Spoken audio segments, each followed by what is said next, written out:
Thanks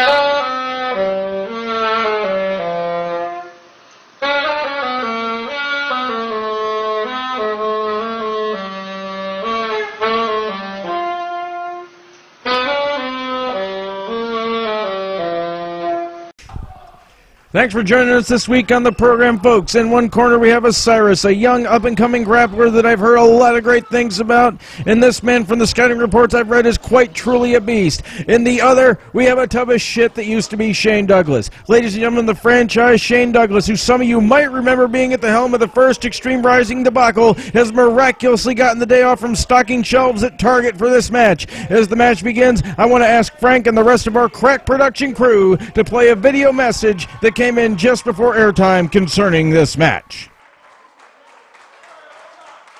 Hello, ladies and gentlemen. I am Red Card Headbutt, Wrestling's General Manager of the day, Lance Russell. I've been hand-selected by the good people at Channel 72 to be the matchmaker for the episode, which means I get to do all kinds of crazy shit like pick match stipulations. So here is what we're going with. Loser leaves town. That's right, folks. If Shane Douglas loses this match, he will be gone from wrestling on this program forever. That means no more bitching about Ric Flair, no fringe on his boots, and no more wrestling in a t-shirt to cover up his gut. Oh, and by the way, Extreme Rules match. Go on, Osyris. Beat his ass with anything that isn't nailed down.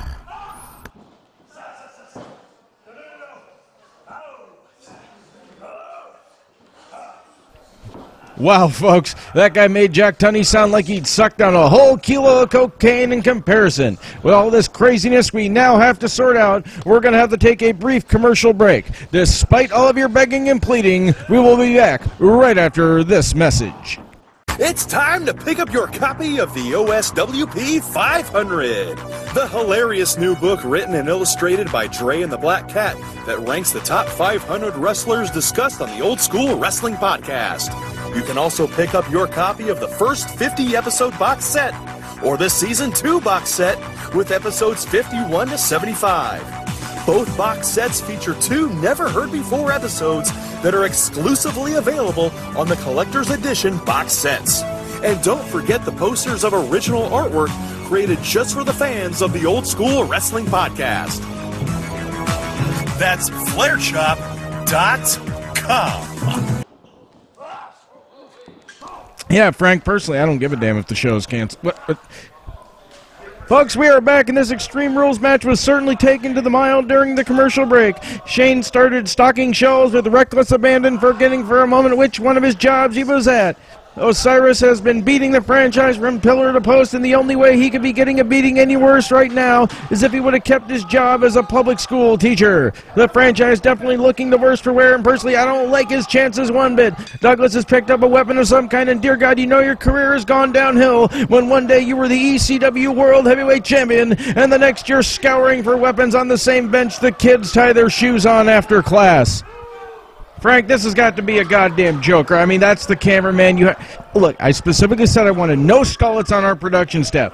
At any rate, the fight, if you really want to call it that, is going to the other side of the building. I'm sure if he was completely unrestricted right now, Shane Douglas would put that beast Osyris through a table, but he borrowed them from work, and if any of them get broken, they are coming out of his paycheck. We have to take another break. Well, folks, we do have to bills we do have to pay here.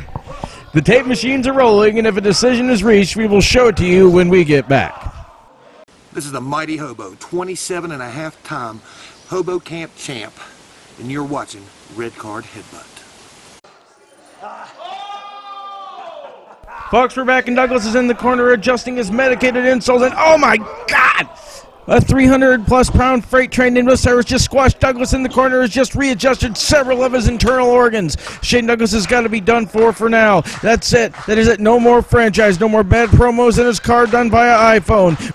My God, for his own health and safety, I hope the referee makes a quick count on the 1, 2. But Shane Douglas has just taken Osiris' best shot and kicked out of it. Osiris is in disbelief, and so am I up here in the booth. Not so much for the fact that he kicked out, but for the fact that he didn't spontaneously vomit or defecate on himself.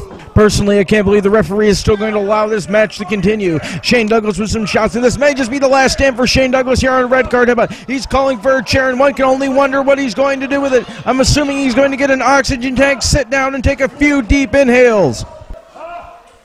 But he's got violence on his mind and hits Osiris in the stomach with the end of the chair. A shot to the back by Buford Tannen over a matter of $80, and Douglas appears to be setting him up for something. A series of fists that finally gets the big man off his feet, and the franchise gives Osiris a double bird, completely oblivious to the fact that he's in a room full of children. But Osiris wants to bring an end to this match as much as we do, and counters with a drop toe hold on to the chair. The ring is definitely his, and Douglas lays down for a long winter's nap.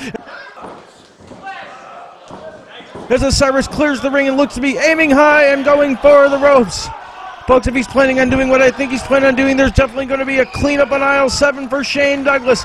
He's up, he's ready, he's poised to take flight, and Jesus Christ, boom, 300 pounds just collided with the frail skeletal structure of Shane Douglas. The referee is thankfully there to quickly count to 3. I know it's a man's career, ladies and gentlemen, but that kind of damage is too much to take. Shane Douglas did the right thing by not kicking out. We'll be back in West Virginia next week for another episode of Red Card Headbutt.